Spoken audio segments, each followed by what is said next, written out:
Welcome back to Snowfog Outdoors, everybody. I hope you're all having a great Monday and had a great weekend. Well, what you see before you is the intro to my video, Girls Can Make Knives Too, Getting Started. As you can see, my little workshop table, cat box, is outside under my carport. It's the only place I have room for it.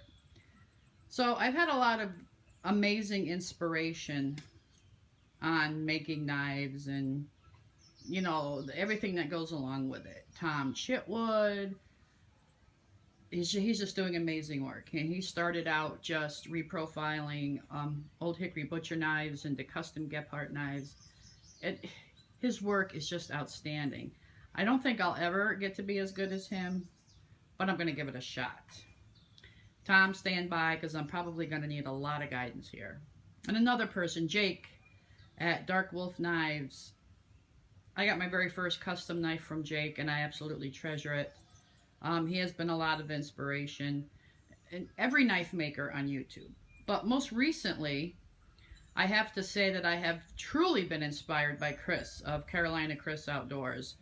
He's just been taking random objects and turning them into these beautiful knives, and it's just amazing. So thank you all for encouraging me and inspiring me, and I just got to give it a shot. At the moment, I'm just going to work with just already made, forged and heat treated knife blanks and scales. Some scales I've purchased. Other scales I'm just going to take from like that wooden pallet right there, and some other wood I have laying around. I'm not going to do any forging or heat treating until I get this aspect of getting scales on the knife and, you know, the whole routine of it all. So let's take a look at what we have here. This is my 4x36 belt sander from Harbor Freight. I got that for Christmas. I have used it quite a bit for wood, but that's about it. I do have the belts for metal. Right here is a recent purchase, is my 1x30 belt sander from Harbor Freight. I also have the metal belts for that. This right here is my new baby. This is a Ryobi bench grinder. Just got it. As you can see, I still haven't put together the light, and there's a magnifying lens for it, and I got some buffing and polishing wheels for it, along with compounds. I have a lot of compounds laying around. I got a bag here and a bag there. Dremel kit. This Dremel set I believe I got from Lowe's. It's the Dremel 3000. It's my second one. My first one I had and used probably a dozen times and it burned out. So we're going to give it a whirl and see what happens with that, just for cutting some smaller stuff. I also have an angle grinder here that I got from Harbor Freight, and all of the cutoff wheels and flap disc for it of different grits, and just a whole lot of stuff in there. This is something that I put together a while back. It's a pair of like garden scissors I got from Big Lots. They were $5. I took them apart, took the blade, took some red oak that I had, put a couple nails in there to hold it in place. I put a piece of leather in there to take up the room because the blade only goes to about there, and epoxied it all together and let it sit. And I'm gonna try to shape that into some kind of little knife. This right here is some Tigerwood scales that I ordered online. A brass pin, and this here, I don't have a tripod, so bear with me. This is a knife blank from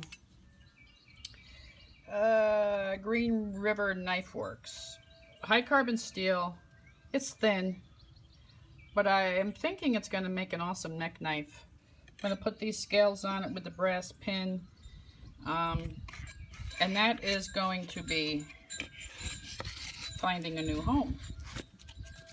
Hopefully, when I get it done, if it looks halfway decent and usable, that's going to be going somewhere.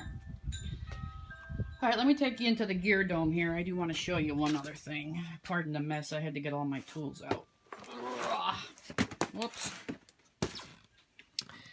There she is. And see here, I have a whole, hang on just a second, a whole box full of projects. Not that hatchet, that's one of my good hatchets, but I have a whole box of projects here that I'm going to be working on too, as well. But this was my inspiration from Chris, Carolina Chris Outdoors. This is an edger blade. He replaced an edger blade, took the old one off of his edger, and he made this awesome little knife out of it. So I picked up a pack of these at Home Depot. I think they were 10 bucks for 2 blades. I'm gonna take my angle grinder, cut this out, and see what we come out with. So I got a couple projects there lined up to do, so stick with me. I'm probably not going to get into much of this week. I have a lot of other stuff to do. But I will be posting videos and clips of me working on each project. So stay tuned. We'll see if girls can make knives too. I think we can. But everything I've learned off of YouTube and from Tom and Jake and Chris and a ton of channels. I can't even name them all. Let me see if I'm trying to think of any others off the top of my head. Wessex Blades.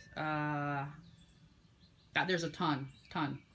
But mainly my little community that I belong to right here, that I know and have grown to love, really have some great videos out there. So thank you, Tom. Thank you, Jake. And thank you, Chris. Let's see if I can get a knife made and keep all my fingers. All right, that'll do it for today's video. Thanks for watching, everybody, and I'll see you on the next one.